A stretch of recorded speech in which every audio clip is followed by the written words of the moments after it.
좀 중요한 부분이라고 개인적으로 생각을 했습니다.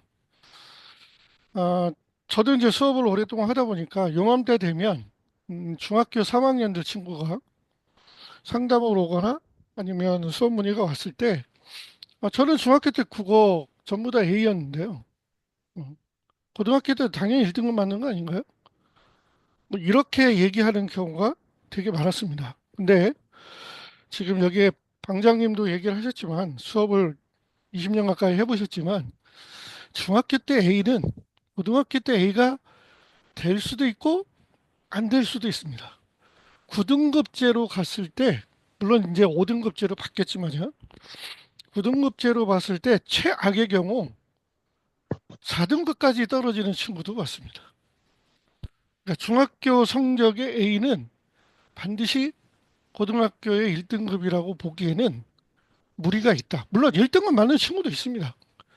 근데 중학교 성적의 A 성취도가 왜 이런 변화를 갖느냐면 중학교 A는 절대 그 성취도가 절대 평가이다 보니까 90점만 넘으면 다 A를 주는 거예요. 그러니까 100점도 A, 90점도 A. 그러니까 원점수로 따졌을 때 10점의 여유가 폭이 있는 거죠. 그러니까 이게 90, 100점이나 뭐 한 문제가 1점을 또 깎여서 99점이 될 수도 있고 98도 되고 7도 되고 이거에 따라서 생각보다 많은 변화가 옵니다. 근데 학부모님들은 또는 학생들은 내가 A 받았어. 그러면 나 고등학교 때 1등급 맞겠네. 이런 막연한 생각을 갖고 있는 경우가 많고요. 또 올려주신 질문에서도 그런 게 조금 있었는데, 어, 그래서 그렇지 않다는 거를 않을 수도 있다는 거죠. 1등급도 분명히 있긴 있으니까요. 그거에 대해서 한번 고민을 해보는 시간을 가져보고자 합니다. 그러기 위해서는 도대체 중학교하고 고등학교의 교과의 차이점은 뭘까에 대해서 좀 알아볼 필요가 있다고 생각이 듭니다. 그러니까 중학교, 고등학교가 어떤 차이가 있는지에 대한 건데 제가 간단하게 써놨습니다. 중학교는 국어 교과의 기본 개념 또는 용어를 배우는 겁니다. 예를 들면 시가 뭐고 소설이 뭐고 설명문이 뭐고 논설문이 뭔지 또는 희곡이 뭐고 이런 것들에 대한 개념과 용어를 배웁니다. 단어를 배우는 거죠. 그러니까 중학교 때는 조금만 공부를 해도 문제를 푸는데 지장이 없을 정도로 되게 좋은 그 성취도를 보일 수 있는 요건을 갖고 있는 건 맞습니다. 그런데 고등학교는 그 개념만 알아서는 안 됩니다. 개념을 아는 건 당연한 거예요. 개념을 알고 그걸 적용해서 학문적으로 제가 이제 어려운 말을 썼어요. 논증하는 과정이다. 그러니까 적용을 한다는 게 이게 되게 어려운 거거든요.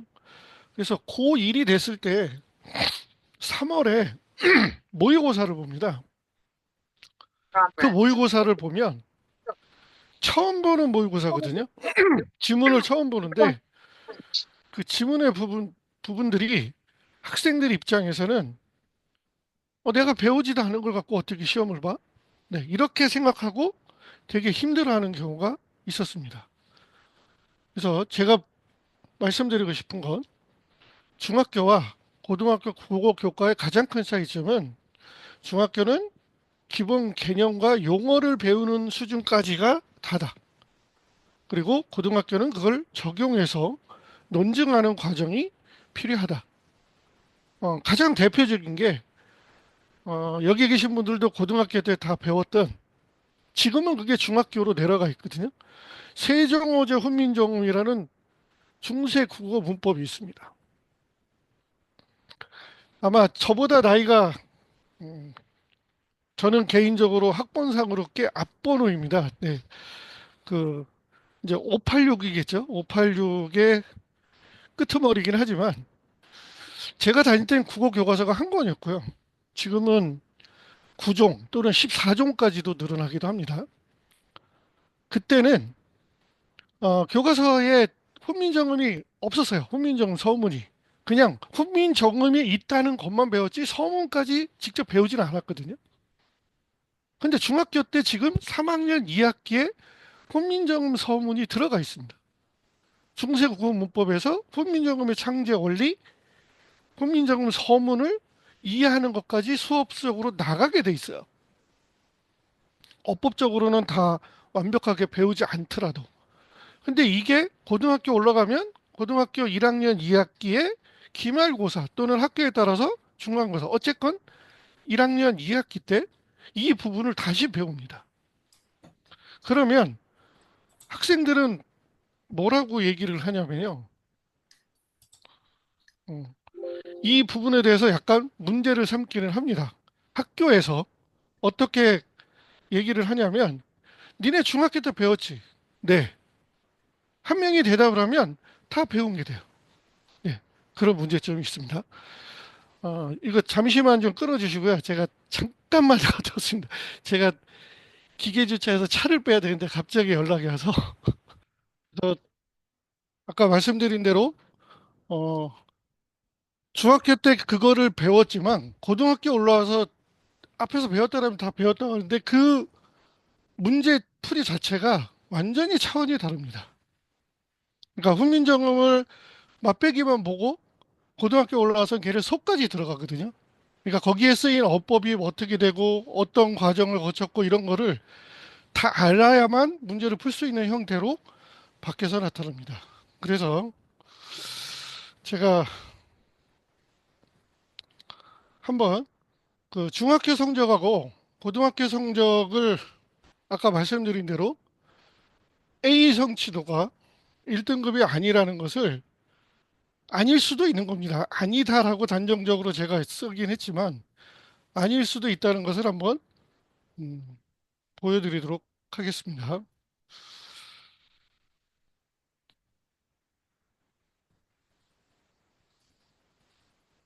음, 요거는 중학교 학생들의 성적을 그 지역별로 모아서 한번 분석을 해본 건데요.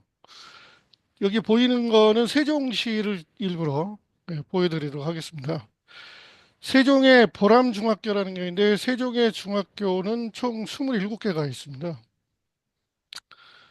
그래서 여기에 이제 중학교가 있는데 그냥 원점 수학 국어가 90점, 90점 2학년 1학기부터 3학년 2학기인데 현재는 3학년 2학기 성적이 공개가 안 됐기 때문에 3학년 1학기 것까지 밖에 모릅니다. 네. 근데 2학년과 3학년을 그냥 같이 놓고 봤을 때 얘가 90점이니까 다 A 등급일 거 아니에요.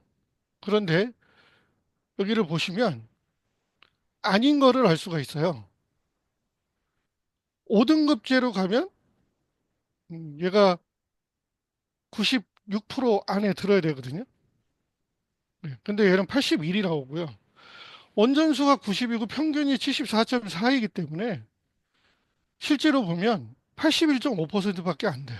그러니까 1등급이 아닌 거죠. 근데 얘는 1등급에 거의 가까워졌죠. 그래서 이거를 확인을 해봤더니 왜 이런 걸까를 확인을 해봤더니 이 학교의 중학교 2학년 2학기 평균이 지금 70.3이잖아요. 근데 A 등급이 5.7%밖에 안 돼요. 이런 거를 보니까 이 학교는 총 245명이 있는데 그중에 100분위로 94.3%밖에 안 된다는 거예요. 그러니까 1등급이 안 나오잖아요. 네.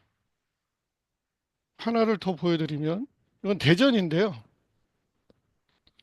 대전 서구에 제가 있는 곳이 대전 서구인데요. 여기에 삼천중학교라는 꽤 유명한 중학교가 있습니다. 이 학교에서는 조금 전에 보여드린 세종에서는 그래도 이 백분위가 81이나 94, 85, 85 이런 식으로 그래도 앞에 팔자를 다는데요. 대전을 보면 똑같은 90점으로 다 입력을 했을 때 이 평균 점수까지 다 감안을 해서 보시면 평균이 바뀌었습니다. 80 몇으로 돼 있고요. 잘 안 보이시죠? 보시면 여기가 2학년은 총 337명인데요. 2학년 걸 한번 보겠습니다. 원점수가 내가 만약에 90점을 맞았다면 A등급이면 이 학교 평균이 82.8입니다. 이거는 뭐 당연히 퍼센테이지가 떨어질 수밖에 없게끔 나오겠죠. 100분위가. 그러면 얘를 9등급제로 하면 5등급까지도 떨어지는 삼천 중학교 다녔던 학생이 어느 고등학교를 간다고 쳤을 때 물론 그 시험 문제나 이런 게 고등학교 그 등급에다가 자기 중학교 거를 대입을 시키면 5등급으로도 바뀔 수도 있다는 거예요. 그럼 과연 1등급이 나오겠는가? 그래서 이 학교는 원점수가 90이고 평균이 83.8, 여기는 82.8, 80.9. 이러다 보니까 90점이라는 점수 자체가 의미가 없어요. 그래서 찾아봤거든요. 그랬더니 A 성취도의 비율이 거의 50%에 육박을 합니다. A 성취도.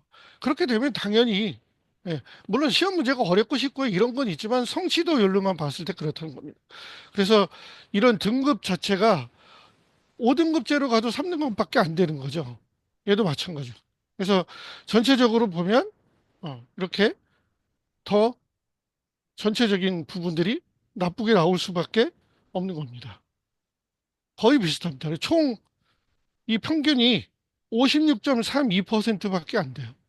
그러니까 대전 둔산인데요. 둔산에서 공부 좀 한다고 삼천중학교에 다니는 친구 중에서 나 국어 A야 네. 라고 했는데 만약에 원점수가 90이었다면 이 정도로 그 학교 내에서의 순위는 또는 그 백분위는 아주 엉망이 되는 겁니다. 네. 그래서 이 학생이 만약에 대전 여기 서구에 있으니까요. 서구에서 제일 유명한 게 둔산여고입니다. 대전 둔산 여자고등학교. 네. 여기로 가면 똑같은 점수를 그냥 90점을 이 학교의 평균과 표준 편차에다 그대로 적용을 했을 때 4등급이에요. 등급적으로 4등급이 나올 수밖에 없습니다. 여기 보시죠. 아이고야. 네. 4등급이고 5등급제로 가도 2등급밖에 안 되는 이런 결과를 추정할 수 있다는 건데요. 그러니까 90점이라는 절대 등급이 반드시 어, 제가 볼 때는 A 1등급이 되지 않을 수도 있다. 네. 물론 이게 점수가 올라가면 바뀌겠죠. 예를 들면 2학년 거를 98점으로만 바꿔보겠습니다. 둘 다 98점으로 바꿨을 때 이렇게 많이 바뀝니다. 아까 말씀드린 대로 A에 포함되어 있는 성취도 비율이 42%에서 49% 사이더라고요. 그러면 98이 되니까 같은 A인데도 98이 되니까 이게 바뀌는 거예요. 그럼 5등급제에서는 이제 1등급으로 들어오겠죠. 이런 변화가 있다는 거를 한번 기억을 해 주실 필요가 있습니다. 이거는 이제 중학교하고 고등학교 성적을 비교해 본 거고요. 이제 진짜 중요한 건 시험 문제입니다. 시험 문제. 이거는 어디까지나 제 판단이기 때문에 시험 수준은 한번 같이 보신다면 어떤 차이가 있는지를 좀 확연히 느끼실 수 있을 거예요. 그래서 아까 말씀드린 대로 중학교는 기본 개념과 용어를 판단하니까 지식, 암기를 좀 잘하면 국어에서도 성적이 좀 잘 나옵니다. 그런데 고등학교 올라가면 아까 말씀드린 대로 다른 상황에 적용을 하는 거다 보니까 암기 플러스 사고력이 필요합니다. 그러니까 내가 알고 있는 걸 이 문제다 적용해서 걔를 이해해서 풀어야 되는 사고력이 숨겨져 있습니다. 그리고 훨씬 더 깊이 들어가 있고 또 중학교 때 알고 있는 용어를 조금 더 학문적인 용어로 바꿔갑니다. 나중에 다음 시간에 말씀드리겠지만 고등학교 내에서도 내신용 문제와 교육청 모의고사, 저희는 학평이라고 그러는데 학평과 수능하고 세 가지를 비교해 드릴 겁니다. 완전히 또 다릅니다. 문제 자체가. 네, 그래서 중학교하고 고등학교는 시험 난이도나 네, 이런 부분들이 전혀 다르다라고 생각을 해보시면 될 것 같습니다. 그래서 난이도를 한번 제가 직접 보여드리도록 하겠습니다. 시험지를. 현재 보여드리는 거를 조금 확대를 하겠습니다. 요거는 어, 대전에 있는 문화여중이라는 중학교 시험지입니다. 실제로 시험 본 거예요. 여기 그대로 써 있죠. 2023학년도 뭐 작년 것도 있는데 2023학년도 1학기 중간고사. 그다음에 이거는 고등학교인데요. 요거는 고등학교 1학년. 요거는 청란여고라는 또 대전에 있는 같은 요거입니다. 어, 다른 시험지도 있지만 제가 요거를 저하고 같이 있는 분이 구해 주셔서 한번 똑같은 문제 유형의 시만 보겠습니다. 시만.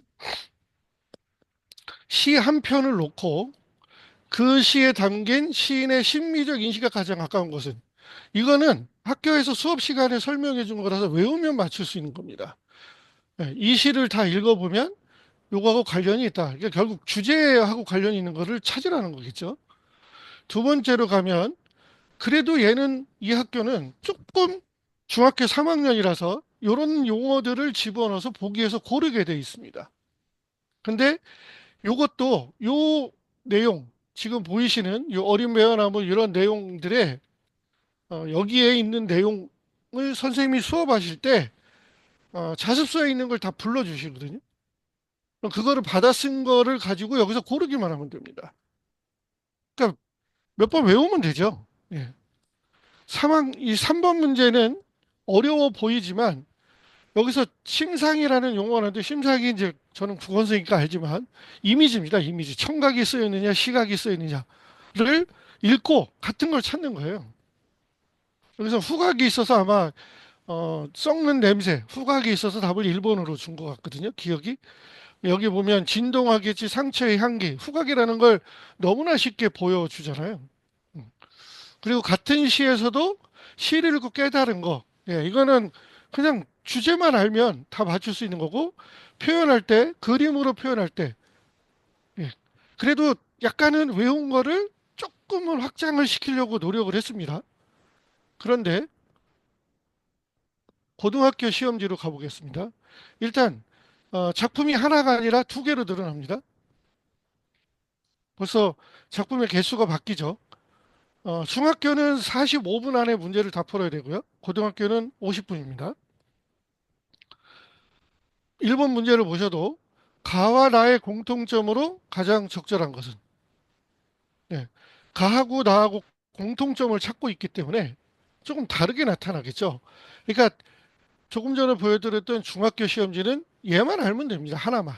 근데 고등학교로 갈수록 두 개 이상, 심한 경우는 네 개, 다섯 개까지 출제되는 학교도 봤습니다. 근데 여기서 지금 두 개를 놓고도 그냥 보는 게 아니라 두 개를 놓고 조건을 따지고 있어요. 공통점을. 용어도 되게 어렵습니다. 중학교에서는 용어가 제일 어려운 게 이거예요. 의성어를 활용하여 생동감 있는 느낌을 준다. 연결음이 고를 반복해서 온유를 형성한다. 이런 용어인데 고등학교는 아이고 아이고 사라져 버렸네. 지금 다시 보겠습니다. 고등학교 시험지는 그렇게만 되어 있지는 않습니다.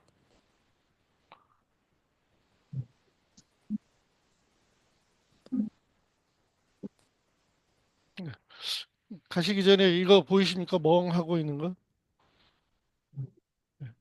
중학교 때 시험지하고 너무 다른 거죠.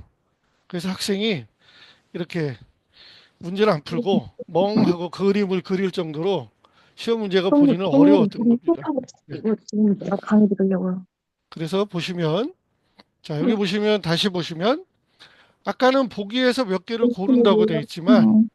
색채의 대비를 통해 시적 긴장감을 긴장하고 있다. 가만히 있을 수도 있고 나만 있을 수도 있는데요. 이거를 하나하나 따져야 돼요. 이게 적용하는 문제 유형이거든요.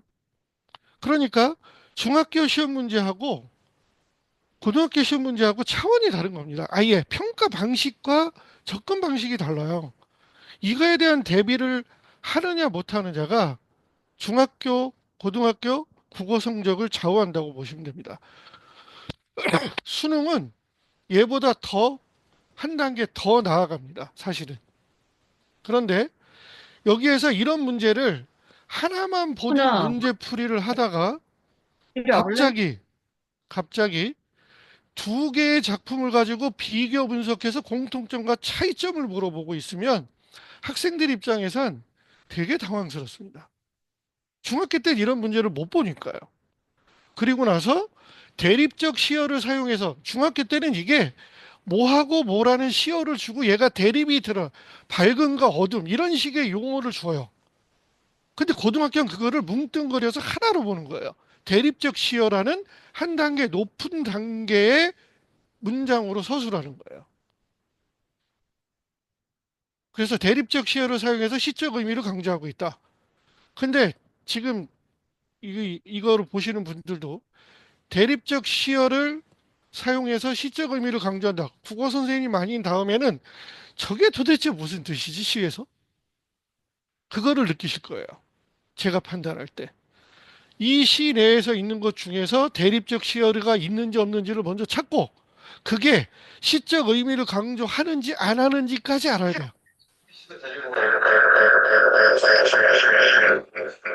근데 사실은 국어 선생님 입장에서 보면 대립적 시어를 사용하면 무조건 시적 의미가 강조됩니다. 그거는. 그런데 이렇게만 생각을 못하는 이유가 있어요. 선생님들이 함정을 만들어요.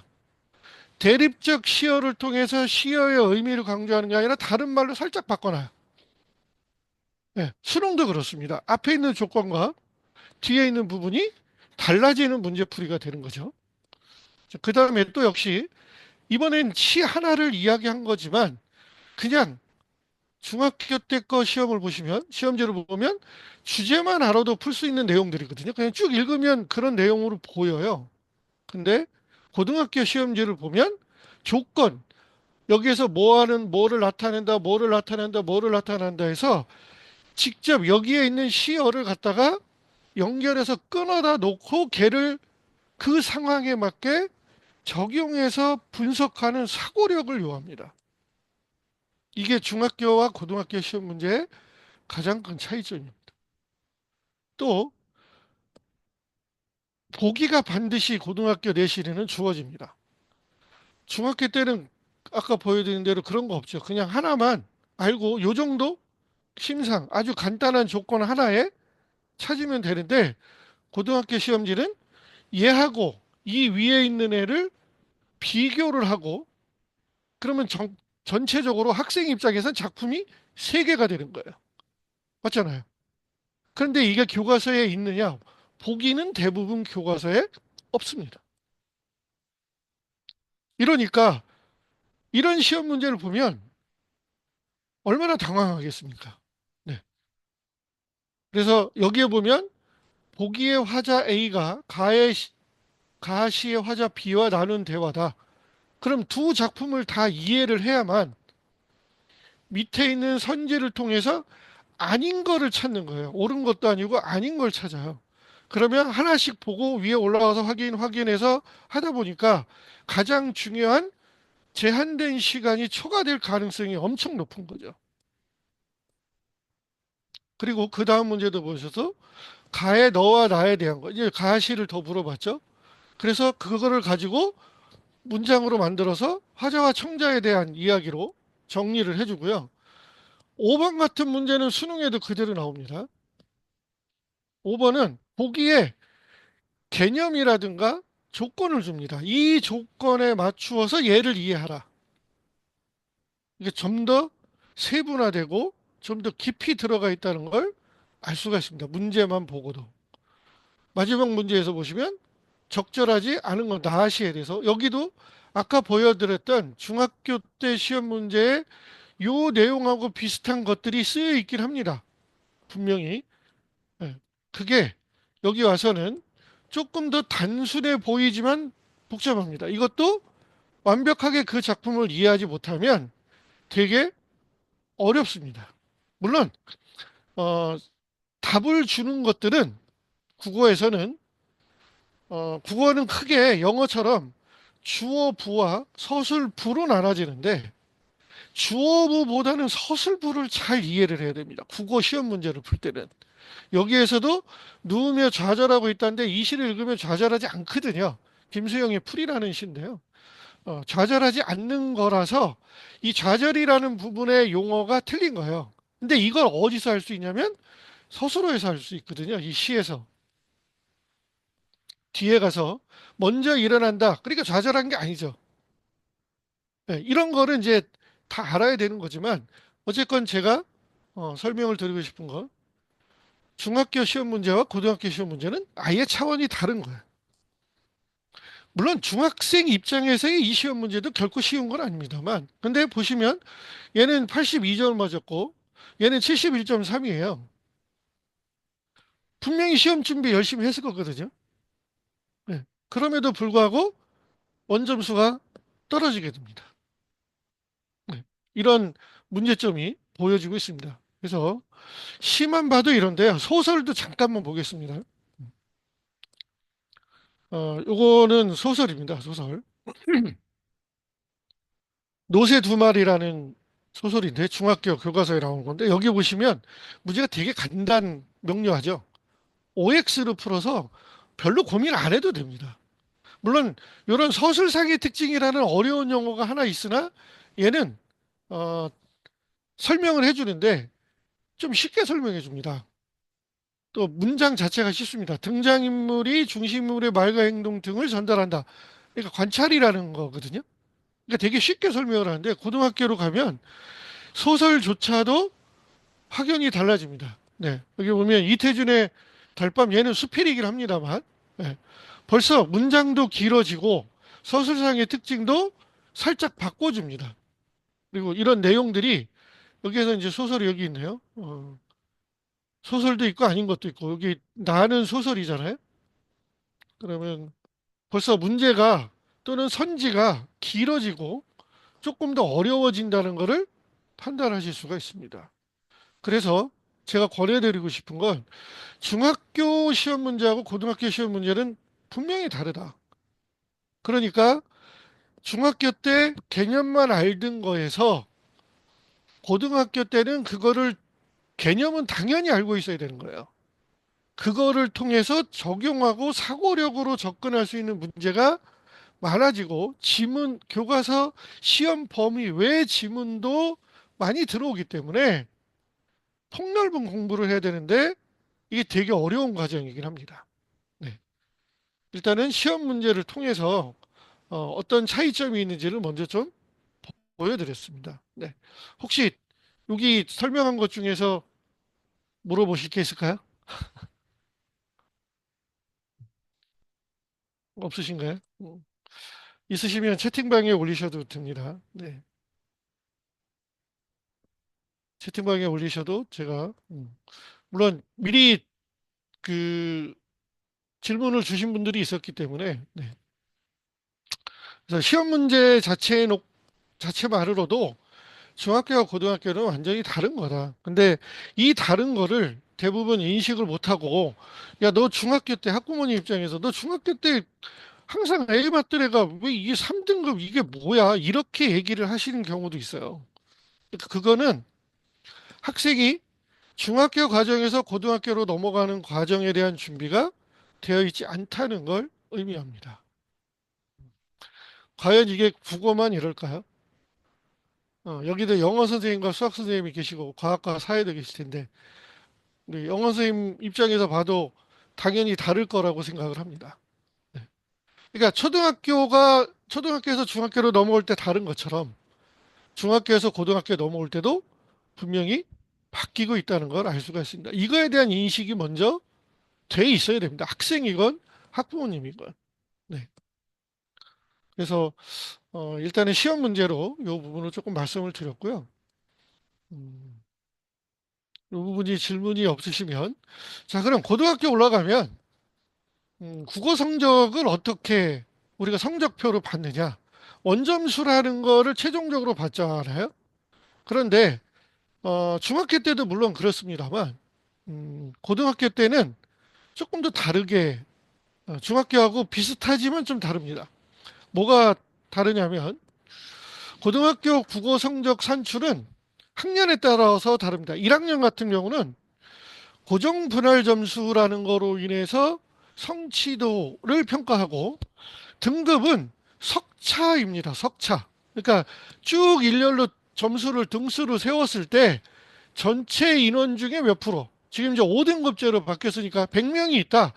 그럼 10등까지는 너는 A야. 너는 1등급이야. 이런 식으로 보는 걸 고정 분할 점수라고 부르고요. 상대평가, 여기는 절대평가라고 제가 절대평가라 그래서 꼭 90점은 아닙니다. 동점자가 있으면 떨어지기도 하기 때문에 여기에 점수는 크게 뭐 아주 많은 차이는 안 나지만 그래도 딱 90점은 아닙니다. 88점, 뭐 89점 이렇게 내려가는 경우도 있지만 대부분은 대부분의 학교에서는 이제 고등학교 1학년 때는 고정 분할 점수를 많이 쓰는데 안 쓰는 학교도 있습니다. 그래서 고등학교에서는 이렇게 고정 분할 점수와 변동 분할 점수를 활용을 하더라고요. 변동 분할 점수는 난이도에 따라서 가는 일종의 상대 평가라고 보시면 됩니다.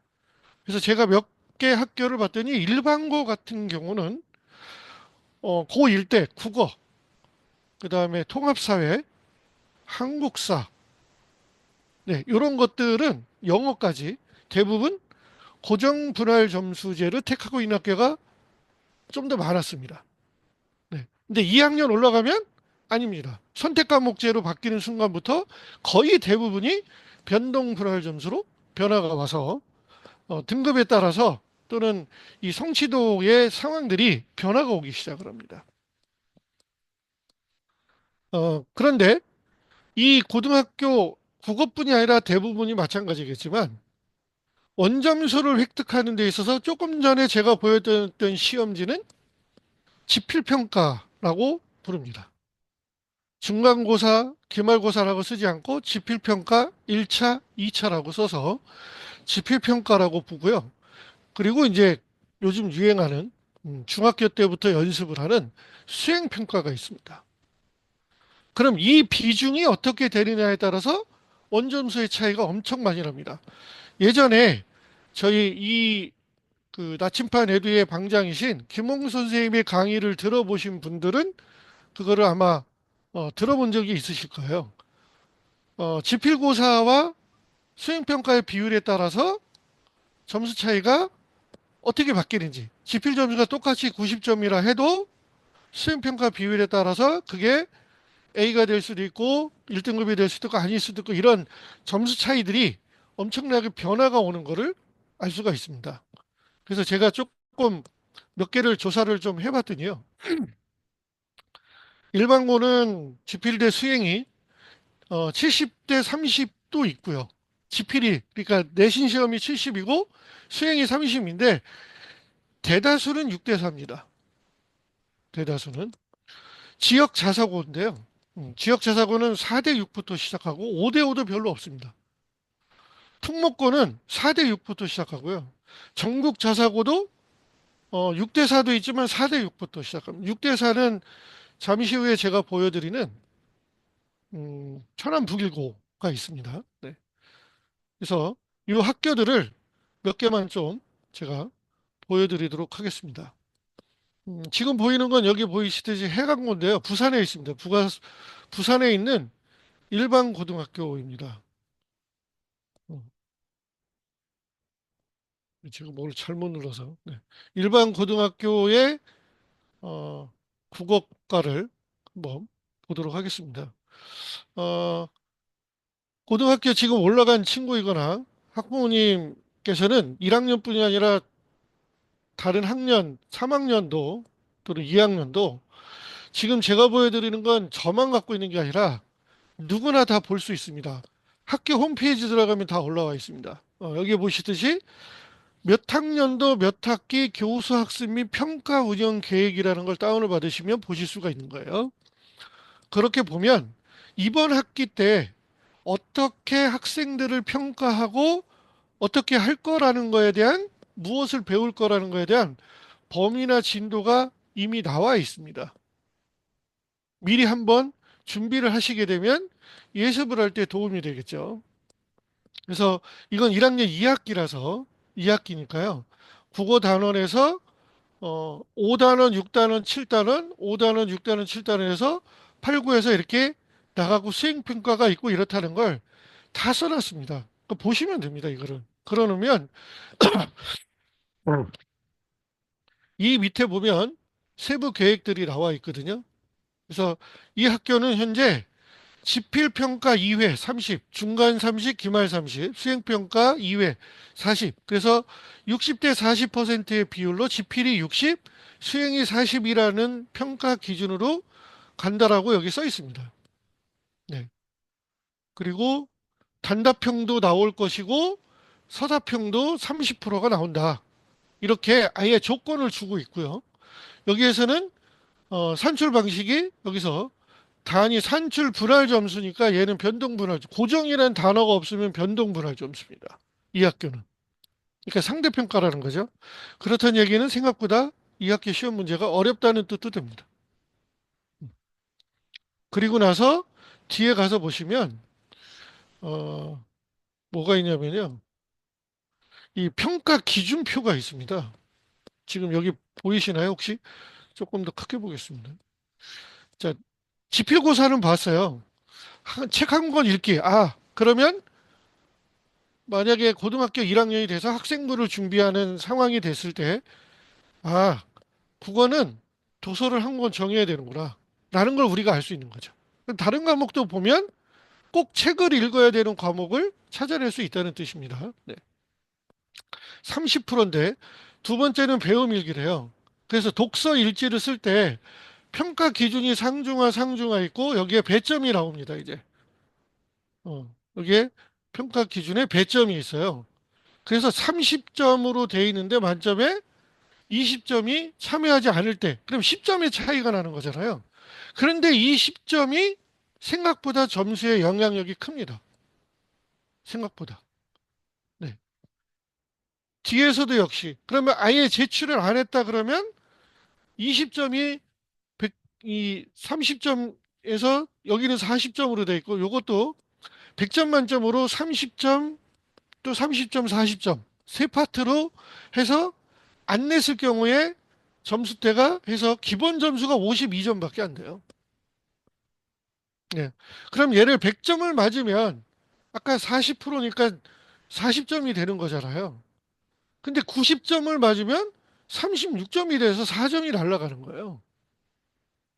그럼 원점수로 이 지필고사로 아무리 잘 봐도 그 4점을 복구할 가능성이 없다면 나는 그냥 4점 마이너스로 무조건 가서 나는 96점이 최고점밖에 안 되는 거예요. 지필을 100 맞아도. 이런 문제점이 숨겨져 있습니다. 그래서 이건 일반고 같은 경우고요. 얘는 과학고인데 과학고는 평가 방식이 좀 다릅니다. 얘네는 학점제 비슷하게 돼 있어서 이렇게 학점으로 나와 있어서 성취도가 A, B, C, D에서 A 플러스, A 제로, A 마이너 이렇게 세 가지로 분류해서 평가를 합니다. 이거는 아까 말씀드린 북일고등학교입니다. 북일고등학교도 이게 지금 국어잖아요. 그래서 보시면 얘네도 6대 4입니다. 그래서 이 수행평가가 40%고 여기 서답형 20%. 아까는 해강고는 60%였는데 30%였는데 얘는 서답형 30%에서 선원 수령이 20%가 들어있는 거예요. 어, 그래서 여기도 보면 점수가 배점이 여기 다 나와 있습니다. 수행평가 배점입니다. 네. 그래서 이 배점이 어떻게 되느냐도 충분히 알고 거기에 대비를 해야 될 필요가 있습니다. 이거는 아무리 국어 시험을 잘 봐도 수행평가에서 깎이는 건 너무 아까울 거기 때문에 실제로 그렇게 돼서 수행평가가 너무 깎여서 원래는 어, C나 아니면 70점대가 나와야 되는데 수행평가 때문에 60점대로 떨어져서 D가 나오고 등급도 확 떨어지게 되는 그런 케이스를 몇 번 봤습니다. 그러지 않기를 바라는 마음이고요. 얘도 여기 보시면 얘는 고정 분할 점수인데 90%가 90점을 의미하지는 않습니다. 네. 그다음에 요거는 이 학교가 어디지? 이게 아마 이렇게 용인 한국어 뭐 부설 고등학교 이거일 겁니다. 용인 한국어대학교 부설 고등학교. 한국 외국어대학교 부설 고등학교. 아, 이름이 너무 어렵습니다.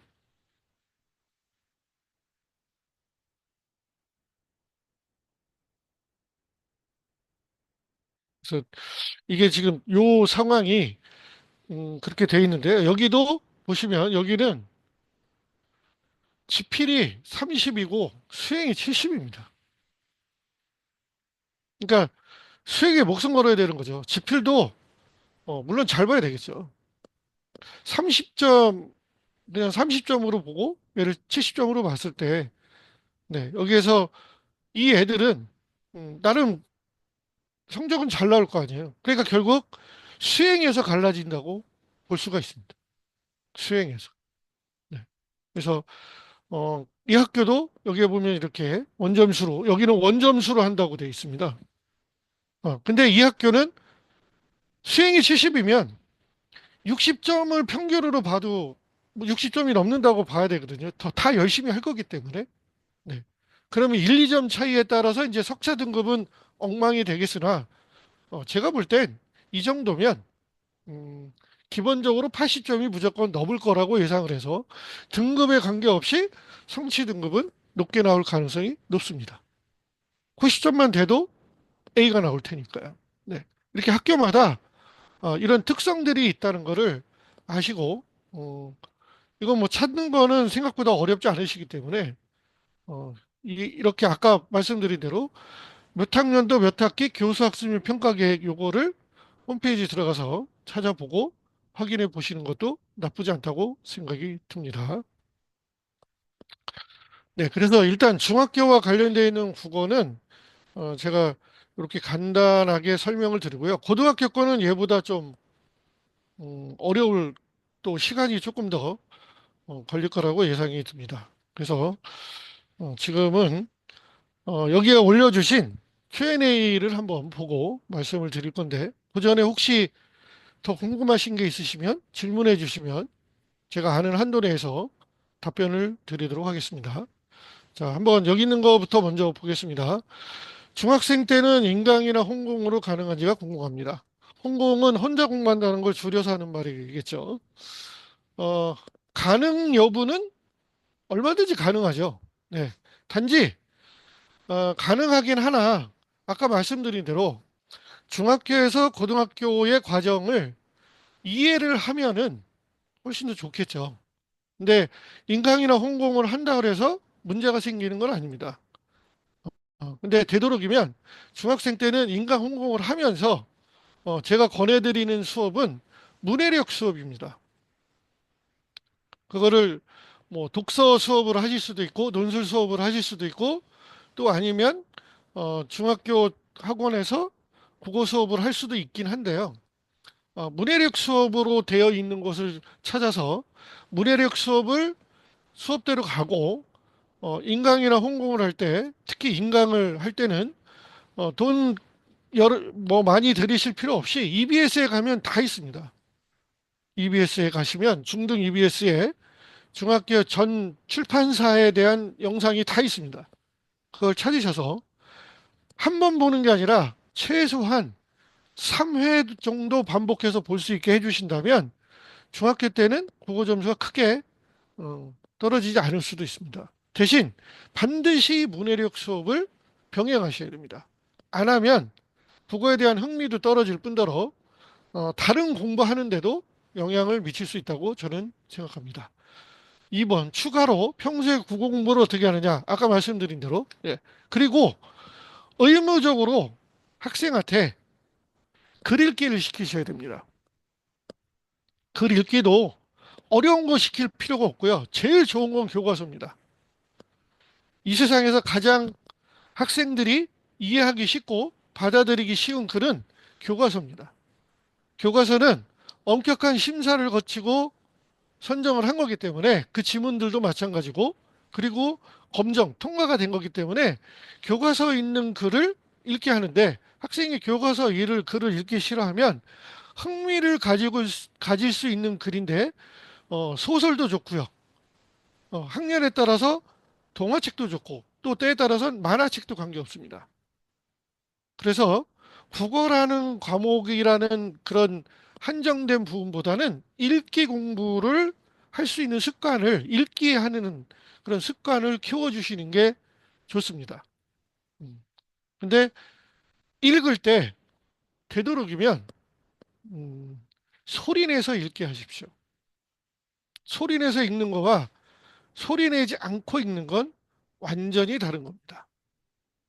그래서 저 같으면 권해드릴 수 있는 건 잠자기 전 30분 또는 20분 전에 책을 매일 한 권을 정해서 어디부터 어디까지가 아니라 시간으로 재는 거예요. 10분이면 10분, 20분이면 20분을 읽는 거예요. 그리고 잠들 수 있게. 매일. 뭐 안 되면 이틀에 한 번. 해서 차분히 쭉 읽어 나갈 수 있게. 더 읽고 싶어도 못 읽게 됩니다.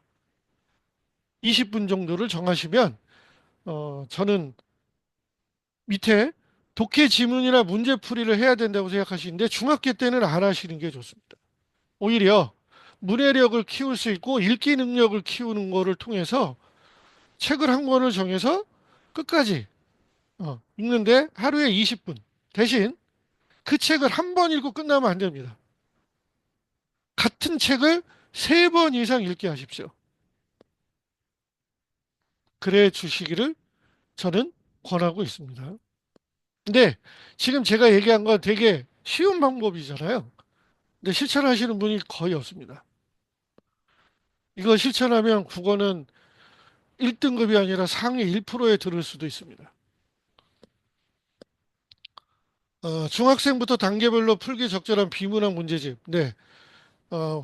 문제만 풀면 중학교 때는 문제풀이를 너무 많이 하면 고등학교 가서 문제를 못 풉니다. 네. 문제 출제 의도를 분석을 안 하고 그냥 습관적으로 아까 제가 중학교 시험 문제 보여드렸잖아요. 너무 단순하거든요, 사실은. 아는 거를 직관적으로 땅땅땅땅 선택할 수 있어요, OX를. 하지만 고등학교 그게 안 되는데 중학교 때 너무 중학교용 시험 문제를 너무 많이 풀어버리면 고등학교 시험 문제에 대한 대비가 안 됩니다. 그러니까 중학교 때는 문제풀이는 시험 기간 이외에는 자제를 하시고 아까 말씀드렸던 거를 책을 그게 소설책이어도 괜찮고 어떤 뭐 철학책이어도 괜찮고 어떤 것도 관계없습니다. 대신 학생이 좀 이해할 수 있는 어, 뭐 추천도서 이런 거는 네이버에 검색하시면 얼마든지 추천도서가 나옵니다. 뭐 Y라든가 이런 책들을 권하고 있는데요. 네. 뭐 그건 나쁜 책은 아닙니다. 네. 대신 한 번 읽고 끝나면 안 됩니다. 반드시 똑같은 책을 3회 이상 그걸 어려운 말로 회독이라고 부르는데 그냥 저는 반복해서 읽기를 바라고 있습니다. 4번 예비 고2 요거는 어쩔 수 없이 다음 시간으로 넘어가야 되겠습니다. 지금 오늘은 중학교에서 고등학교로 넘어가는 과정에 대해서만 말씀드린 거서 네. 그리고 다음 시간에는 조금 더 많이 더 고등학교용은 말씀드릴 수 있을 것 같고요. 5번도 마찬가지입니다. 그다음에 일단 4번은 간단하게 드리긴 할게요. 4등급 이하는 수시보다 정시 준비하라는 얘기를 들었는데 내신이 공부니까 내신 열심히 시키셔야 됩니다. 내신이 기본이 되는 거고 기초가 되는 겁니다. 우리는 암기 공부를 되게 터부시하거든요. 공부는 암기하는 게 아니야. 암기하면 안 돼. 라고 얘기하지만 사실은 암기가 되어 있지 않으면 사고력과 창의력이 생기지 않습니다. 저희가 음식을 먹고 짜장면을 먹고 싶어요. 그러면 짜장과 밀가루가 있어야 돼요. 재료가. 그게 암기거든요, 사실은. 수학 문제를 아무리 잘 풀고 싶어도 보고 다르니 느리거나 연산 능력이 부족하면 결국은 시간 안에 문제를 못 풀거든요. 가장 기본적인 거를 갖춰야 돼요. 그게 약 70% 정도입니다. 그 70% 정도의 배경 지식이라고 제가 표현하지만 암기된 정보가 있어야 머릿속에 저장되어 있는 게 있어야 그 다음에 사고력과 창의력을 발휘할 수 있는 겁니다. 네. 그러니까 모의고사가 내신이 4등급이라서 모의고사를 잘 보기 위해서 내신을 버리고 모의고사만 한다? 이건 되게 그 잘못된 생각이고 엉뚱한 생각입니다. 내신에 충실을 한 사람이 모의고사건 수능이건 잘 볼 수 있습니다. 기본적으로요. 내신의 3개년 모의고사가 시험 범위에 포함될 때 공부 방법이 궁금해요. 변형 문제에 대한 대비법이요. 네. 어디서부터 어디까지 나온다고 하면 학생들은 문제만 풉니다. 선생님은 그 문제를 똑같이 내지 않습니다. 무엇을 갖고 내냐면 그 지문을 갖고 내는 거거든요. 그러니까 지문 독해를 아까 말씀드린 대로 많이 해야 되고요.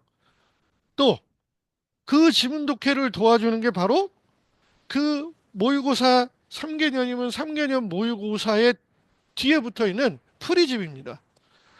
EBS에 있는 학평 프리집은 너무 간략하게 돼 있어서 그것보다는 매산비 쪽이 조금 더 설명이 더 많이 돼 있습니다. 매산문, 매산비. 네. 저는 그 책을 별로 좋아하진 않으나 내신용으로 준비를 할 때는 그 뒤에 있는 프리집 또는 만약에 고3이라면 마더텅이나 입시 플라이 이런 거를 보셔도 됩니다. 예, 뒤에 해설지를 읽으라는 겁니다. 지문과 해설지를 꼼꼼하게 읽어보면 변형 문제 대비가 조금 더 잘 될 수 있습니다. 지문은 같은 거죠. 그 지문에서 벗어나지는 않습니다.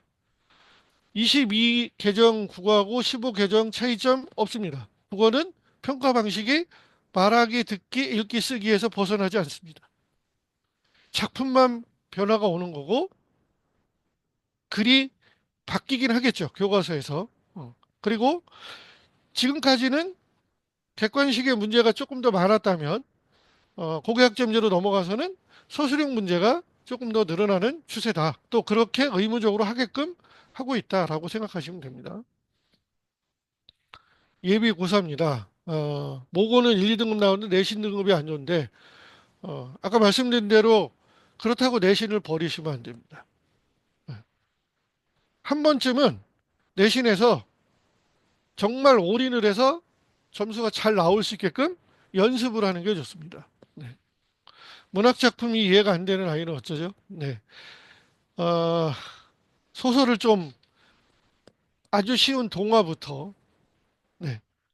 소설을 좀 읽게 하시거나 영화도 좀 같이 보면서 그 본 영화에 대해서 같이 학생하고 얘기를 나누셔야 됩니다.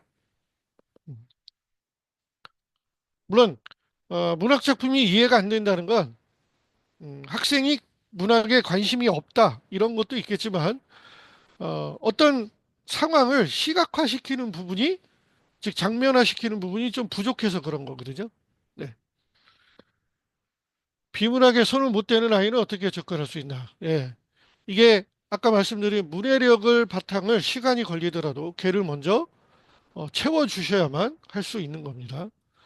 어, 국어학원 선생님께서 이끄는 방향이 잘못되지 않은 것 같은데 이거는 흥미가 떨어져서 그렇고 성취도가 낮기 때문에 자신감이 떨어져 있는 상태입니다. 그래서 약간 쉬운 거로 학생이 이해하기도 쉽고 이해돼서 평가를 했을 때 평가도가 높게 나올 수 있는 쉬운 부분부터 출발을 하는 게 이 거부감을 좀 줄일 수 있는 방법이라고 생각합니다. 비문학에서 어려운 과학, 경제 이런 질문이 있는데요. 반복해서 연습하면 나아지는 거냐? 나아지긴 합니다. 실제로 수능으로 넘어가면 제일 어려운 건 용어에 대한 이해가 지문을 수능 날 처음 보거든요. 용어에 대한 이해가 되게 어렵습니다. 학생들은. 네. 그래서 이런 지문을 반복해서 연습하면 좋다고 하는데 문제를 풀려는 연습이 아니라 지문을 읽고 이해하는 연습을 더 많이 해야 됩니다. 이 지문을 읽을 때 어떤 생각을 가져야 되냐면 이 지문은 내가 독서로 채우지 못하는 배경 지식을 채우는 학습용이다라고 생각, 배경 지식을 쌓는 용이다라고 생각을 하고 지문을 읽어야 됩니다. 문제는 사실은 안 풀어도 됩니다. 지문만 먼저 읽어서 여기에 대한 적응력을, 네, 그러니까 조금 지문의 내용과 내 사고가 가까워질 수 있는 그런 훈련을 하는 게 훨씬 더 현명하다고 저는 생각을 하고 있습니다. 네, 이렇게 오늘 올라온 Q&A인데 만족하실 수도 있고 불만족하실 수도 있지만 아까도 말씀드린 대로 지금 올려주신 질문이 하루 종일 떠들어도 해명이 안 되는 것들도 있습니다. 네. 제가 이거를 하면서 지금까지 말씀드린 건 순전히 제 개인적인 경험에 의한 부분을 말씀을 드린 거고, 아까 시험 문제를 보여드린 건 어, 학부모님이나 학생 입장에서 도대체 뭐가 문제이지? 라고 생각했을 때 실질적으로 성적으로 나타나는 시험 문제에 대한 분석과 시험 문제의 이 변화들을 이해하지 못한 상태에서 준비를 하기 때문에 거기에 대한 대응이 잘 안 된다고 저는 생각을 하고 있었습니다. 그래서 이런 부분이 잘 되기를 음, 바라고요. 어, 한번 소리내서 읽는 책으로 문학, 비문학 중 어떤 책을 더 권해주시나요? 독서, 독서 평설 같은 잡지를 읽혀도 될까요? 나 모르는 단어는 찾아보도록 할까요? 네. 일단 흥미를 가지려면 문학이 더 좋습니다. 문학을 읽어서 흥미가 생기고 읽는 게 어느 정도 들어보셨을 때 자연스러움이 느껴지면 비문학으로 넘어가셔도 되고 독서 평설 예, 비문학에서 독서 평설 나쁘지 않습니다. 거기도 상당히 좋은 글들을 많이 올려놓기 때문에요. 모르는 단어를 찾아보도록 하는 게 지극히 정상이지만 학생들은 찾지 않습니다. 근데 학생이 스스로 찾을 수 있는 방법이 있습니다. 그게 바로 밑에 있는 3회 독입니다. 같은 책 3번을 볼 때 한 번은 소리를 해서 읽으면 걔는 글자만 읽습니다. 내용을 안 읽어요. 내용이 20% 30%밖에 들어오지 않습니다. 글자를 읽으면, 소리를 해서 읽으면. 두 번째 읽으면 단어에 대해서 이거 처음 보는데 또는 내용이 애매한다 그래서 의미 읽기가 시작이 됩니다. 그래서 내용을 50% 정도 이해를 하기 시작합니다. 그러면서 이 단어 때문에 문맥적으로 이해가 안 되면 학생 스스로 한두 개를 찾아보기 시작합니다. 마지막 세 번째를 읽으면 이해도가 80%를 넘어가고요. 소리내서 읽을 때. 세 번째 읽으면 80%가 넘어가고 모르는 단어들을 자기가 무조건 찾으러 가고 기호 읽기에서 내용 읽기, 의미 읽기로 변화가 생깁니다. 반드시 3회 이상 가야 됩니다. 만약에 3회를 갔는데도 안 가면 될 때까지 반복을 하는 게 좋습니다. 그거를 끝까지 한 번은 가봐야 돼요. 끝까지 한 번이라도 가보고 나면 그다음부터는 쉽습니다. 그리고 나서 문제를 풀면 한 번 보고 문제 풀었을 때하고 정답률의 차이가 엄청나고요. 3회독 이상을 하고 나서 그리고 나서 하게 되면 제가 감히 무조건 원점수 80은 넘을 수 있다고 자신합니다. 뭐 중학교는 90점도 넘을 수 있겠죠. 네, 고등학교에서도 원점수 80, 즉 뭐 성취도로 따지면 굳이 따지면 80이니까 B겠죠. B 이상 맞을 수 있는 그런 부분은 늘 존재할 수 있다고 저는 확신을 갖고 있습니다. 네. 그래서 제가 이거를 설명드리는 건 제 주관성이 좀 더 강하고요. 네, 제 경험이 강한 거라서 이 소리내서 읽는 거는 사실은 너무 쉬운 부분이고 누구나 하라고 하는데 실천을 안 함으로 인해서 이 효과를 모르는 겁니다. 네. 어, 어떤 학원을 가건 어디 가서 무엇을 하건 소리내서 읽는다는 건 한 번 얘기하고 더 이상 얘기를 안 해줍니다. 근데 이건 되게 중요한 겁니다. 국어뿐이 아니라 다른 과목도 소리내서 읽는 부분이 된다면 분명히 학습적인 부분에 변화가 올 거라고 생각하고 소리내서 읽는 친구들이 궁극적으로는 나중에 발표도 잘하고 연설도 잘하고 친구들과 대화도 잘합니다. 음. 눈으로만 보는 건 힘듭니다. 예, 지금 코로나 세대들이 말을 못합니다. 그리고 말도 되게 특이하게 하고요. 예. 그러니까 정제된 말을 못해요. 되게 감정적이고 즉흥적인 말로만 대답을 하기도 하고 감정을 그대로 여과 없이 드러내는 경우가 되게 많은데 그 이유는 소리내서 읽는 연습을 해본 적이 없기 때문에 그렇고 코로나 세대는 사람들의 접촉이 적었기 때문에 대화를 많이 안 했기 때문에 그런 현상이 생기는 것도 분명히 있습니다. 그래서 이런 부분을 고민을 해 보실 필요가 있습니다.